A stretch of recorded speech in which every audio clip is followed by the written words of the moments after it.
নমস্কার, মৌমিতার হেসেলে আপনাদের সবাইকে আরও একবার স্বাগত জানাচ্ছি। আশা করছি আপনারা সবাই খুব ভালো আছেন, সুস্থ আছেন। আজকে একটা আমের রেসিপি আপনাদের সঙ্গে শেয়ার করছি। এই সময় সবাই আমের আচার করছেন, আর এই সময় কাঁচা আম খাওয়াটা শরীরের জন্য ভীষণই ভালো। তাই আজকে আপনাদের সঙ্গে কাঁচা আমের আচারটা শেয়ার করছি। একেবারে রোদে দিতে হবে না, রোদে দেওয়ার ঝামেলা ছাড়াই আমের আচারটা আজকে আপনাদের বানিয়ে দেখাবো। তার জন্য আমি এখানে 500 গ্রাম আম নিয়েছি। আমটা কিন্তু প্রথমেই কেটে ধুয়ে পরিষ্কার করে নিতে হবে, ভালো করে খোসাটা ছাড়িয়ে নিতে হবে। এটা আপনারা ছুরির সাহায্যেও করতে পারেন, তবে আমি আজকে ছুরি দিয়ে করব না। আমি ছুরি দিয়ে আমের খোসাটা ছাড়াতে পারি না, তাই বঁটি দিয়েই করে নিচ্ছি। দেখুন, বঁটি দিয়ে আমগুলো সব সুন্দর করে কেটে নিয়েছি, আর আমগুলো এরকম বড় বড় করে কেটেছি। আপনারা আপনাদের পছন্দ অনুযায়ী ছোট বড় করে সাইজ করে আমগুলো কেটে নিতে পারেন। দুবার করে জল ফেলে ধুয়ে নিয়েছি আমগুলো। এবার এই আমটা রোদে দেব না, তাই প্রথমে কিন্তু আমটাকে ভিনিগারে ভিজিয়ে রেখে দিতে হবে আধ ঘন্টা মতো। আমি এখানে 2 টেবিল স্পুন দিলাম ভিনিগার দিয়ে আমটা কিন্তু আধ ঘন্টা মেখে ভালো করে ভিজিয়ে রাখতে হবে। তাহলেই কিন্তু আমগুলো যখন আচার বানাবেন একেবারেই গোটা গোটা থাকবে আর ভীষণই সুন্দর হবে। রোদে দেওয়ার কোনো প্রয়োজন পড়বে না, অথচ 1 বছর রেখে দিলেও নষ্ট হবে না। এরমভাবেই আমের আচারটা তৈরি করব। আর আমটা যাতে কালো না হয়ে যায় তার জন্যই দিয়ে দিলাম হলুদের গুঁড়ো, আর কালারটা খুব সুন্দর হবে তার জন্যই দিলাম কাশ্মীরি রেড চিলি পাউডার। সবই হাফ টিস্পুন করে ব্যবহার করেছি, দিয়ে মেখে নিচ্ছি। এইভাবে একবার আমের আচারটা কিন্তু খুব কম সময়ে বানিয়ে নিতে পারেন। দেখুন, আমগুলো বেশ ভালো করে মেখে নিলাম। এইভাবেই মেখে কিন্তু আধ ঘন্টা রেস্টে রাখতে হবে, তা না হলে কিন্তু আমের আচারটা একেবারেই ভালো হবে না। এরকম সুন্দরভাবে আমটা মেখে রেখে দেব আধ ঘন্টা। এবারে প্রথমে একটা আচারের জন্য মশলা বানাবো।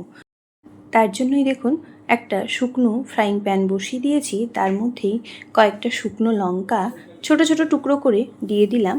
প্রথমে একটু ড্রাই রোস্ট বানাবো। এবার এর মধ্যেই অ্যাড করব 5 ফোড়ন, ধনে, জিরে আর মৌরি। সবই আমি হাফ চা চামচ করে ব্যবহার করেছি, তবে 5 ফোড়নটা হাফ চা চামচেরও কম ব্যবহার করলাম। দিয়েই প্রথমে শুকনো প্যানে ভালো করে মশলাটা ভেজে নেব। তবে খুব কালো করে ভাজতে যাবেন না, সেক্ষেত্রে কিন্তু মশলাগুলো পুড়ে যাবে, আর পুড়ে গেলে কিন্তু আচারের মধ্যে একটা তেতো ভাব হয়ে যাবে। দেখুন, মশলাটা ভাজা হয়ে গেছে। এবারেই প্রথমে গুঁড়ো করে নেব। এবার আচারটা বানানোর জন্য এখানে কড়াই বসিয়ে দিয়েছি, আর কড়াইয়ের মধ্যেই প্রথমে দিয়ে দিলাম 100 ml মতো জল, আর তার উপরেই এবার দিয়ে দেব চিনি। চিনিটা আমি এখানে প্রায় 400 গ্রাম মতো ব্যবহার করেছি। 500 গ্রাম আমের জন্য আমি 300 গ্রাম চিনি ব্যবহার করেছি। আর দিয়ে দিচ্ছি 3টে এলাচ, গন্ধটা ভীষণই ভালো হবে তাই। আপনারা চাইলে এই এলাচটা যখন শুকনো মশলাটা ভাজবেন সেক্ষেত্রেও কিন্তু দিয়ে দিতে পারেন, দিয়ে গুঁড়ো করে নিতে পারেন। আমি আর গুঁড়ো করলাম না, এলাচটা গোটাই দিলাম, গন্ধটা যাতে ভালো হয়। এবারেই চিনির শিরাটা ভালো করে বানিয়ে নিচ্ছি। চিনির শিরাটা যদি না ঠিকঠাক হয় সেক্ষেত্রে কিন্তু আচারটা একেবারেই ভালো হবে না। দেখুন, চিনির শিরাটা কিন্তু এরকমভাবে একটু গাঢ় হয়ে আসবে, সেই পর্যন্ত শিরাটা বানিয়ে নিতে হবে। আর শিরাটা ঠিক কীরকম হবে সেটাও আপনাদের দেখিয়ে দিচ্ছি। যখনই এরকম খুন্তির মধ্যে তুলবেন দেখবেন একটা তার হয়ে পড়ছে, সেই পর্যন্ত কিন্তু শিরাটা বানিয়ে নিতে হবে। আর যদি ওই তার ব্যাপারটা না আসে তাহলে কিন্তু আমের আচারটা একেবারেই ভালো হবে না, নরম হয়ে যাবে। দেখুন, বেশ গাঢ় হয়ে গেছে চিনির শিরাটা, দেখেই বুঝতে পাচ্ছেন। আর এই দেখুন, ঠিক এইরকমভাবে তার হয়ে পড়বে। একটু খেয়াল করলেই বুঝতে পারবেন যে এইভাবেই করেই কিন্তু চিনির শিরাটা বানিয়ে নিতে হবে। এবারেই এর মধ্যে অ্যাড করছি আমগুলো। আমি কিন্তু আমের যে জলটা বেরিয়েছে সেটা দেব না, শুধু আমগুলোই ছেঁকে দিয়ে দিলাম। দিয়ে আমগুলোকে কিন্তু বেশ খানিক সময় সেদ্ধ করতে দিতে হবে। আর এই সময় কিন্তু গ্যাসের ফ্লেমটা হাইতে রাখতে হবে, যাতে করে আম থেকে যে জলটা বেরোবে খুব সহজেই সেটা শুকনো হয়ে যায়। তাই আমটা দেওয়ার পর গ্যাসের ফ্লেমটা কিন্তু একেবারেই হাইতে রেখেই রান্নাটা করতে হবে। এবারে আমটাকে সেদ্ধ হতে ছেড়ে দিতে হবে 15 মিনিট মতো হাই ফ্লেমে। তারপরেই দেখবেন যে আম থেকেও বেশ খানিকটা পরিমাণ জল বেরিয়েছে। এবার ওই জলটা যত সময় না শুকনো হয় সেই পর্যন্ত কিন্তু আমগুলোকে ফোটাতে থাকতে হবে। আর এভাবে করলে দেখবেন আমগুলো পুরোপুরি গোটাই থাকবে। এবারে এর মধ্যে অ্যাড করছি টেস্ট ব্যালেন্সের জন্য কিন্তু লবণ।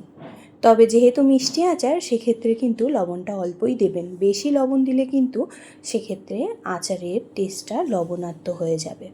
তাই লবণটা কিন্তু এখানে অল্প একটু দিতে হবে। দিয়ে আবারও ফুটিয়ে নিতে হবে যত সময় পর্যন্ত এই আমের জলটা পুরো শুকনো না হয়ে যাচ্ছে। দেখুন প্রায় 15 মিনিট মতো আরও ফুটিয়ে নিয়েছি। দেওয়ার পর দেখুন আমের কিন্তু ঝোলটা অনেকটাই কমে গেছে আর আমগুলো বেশ সুন্দরভাবেই সেদ্ধ হয়ে গেছে। দেখুন ঠিক এরকমভাবে আমগুলো সেদ্ধ হয়ে যাবে। এরপরেই কিন্তু গ্যাসের ফ্লেমটা অফ করে দিতে হবে। আর শিরাটা দেখুন ঠিক আবারও ওই রকম একটা তার হয়েই পড়ছে। ওই রকমভাবেই নামিয়ে নিতে হবে, তা না হলে কিন্তু আচারটা পুরোপুরি বসে যাবে। এবারেই আমি এটা ঠান্ডা করতে দিয়ে দেব। খানিকক্ষণ ঠান্ডা হয়ে যাওয়ার পর তারপরেই কিন্তু মশলাটা অ্যাড করবেন।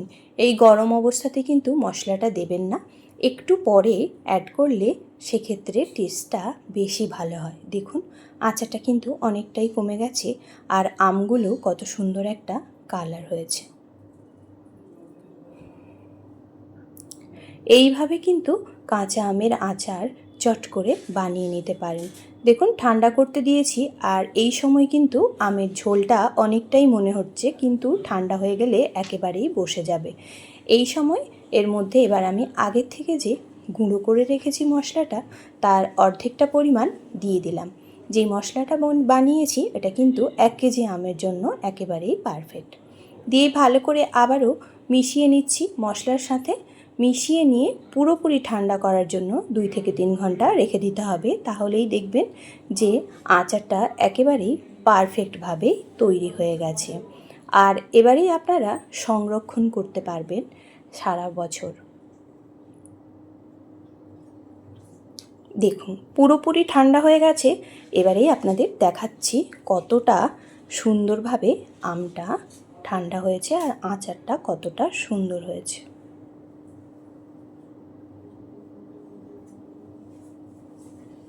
দেখুন পুরো জেলি জেলি মতো হয়ে গেছে আর আচারটা কিন্তু ভীষণই সুন্দর হয়েছে। এই আচারটা সারা বছরের জন্য সংরক্ষণ করতে পারেন। রোদে দেওয়ার কোনো ঝামেলা নেই, অথচ সুন্দর একটা মিষ্টি আচার তৈরি হয়ে গেল। ভালো লাগলে চ্যানেলটিকে লাইক, কমেন্ট, শেয়ার, সাবস্ক্রাইব করে প্লিজ পাশে থাকা বেল বাটনটা প্রেস করে পাশে থাকবেন, যাতে করে যখনই নিত্য নতুন কোনো আমি রেসিপি পোস্ট করব আপনাদের কাছেই সবার প্রথম পৌঁছে যাবে। দেখুন কতটা সুন্দর দেখতে হয়েছে। এতটা সময় আমার সঙ্গে থেকে আমার এই রেসিপিটা দেখার জন্য আপনাদের অসংখ্য ধন্যবাদ। ভালো থাকবেন, সুস্থ থাকবেন। দেখা হবে আবারও কোনো রেসিপিতে।